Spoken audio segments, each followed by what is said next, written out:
এই ধরনের অসম্মান তো এদের প্রাপ্য, এই সম্মানটা ওনারা আর পাবেন না।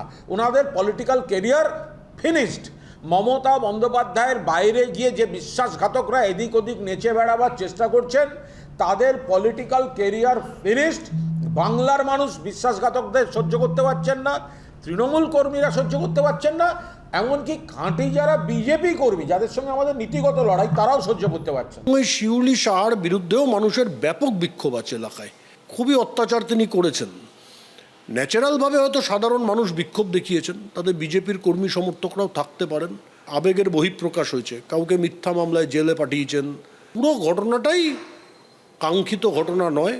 প্রশাসনিক সভায় এই ধরনের ঘটনা না হলেই ভালো, কিন্তু যারা করেছেন আমি পুরোপুরি 100% তাদের ঘাড়েও দোষটা চাপাতে পারি না। কারণ রত্নাকর বাল্মীকি হয়ে যাওয়ার চেষ্টা করতে পারেন, কিন্তু সব মানুষ কি সেটা সহজে ওরা মেনে নেবে? ওদের সেই অত্যাচার ওদের উপরে হয়েছে।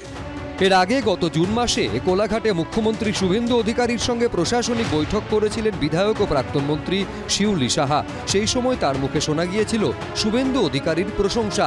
এবার শুভেন্দু অধিকারীর অনুষ্ঠানে গিয়ে গো ব্যাক স্লোগান শুনতে হলো তাকে।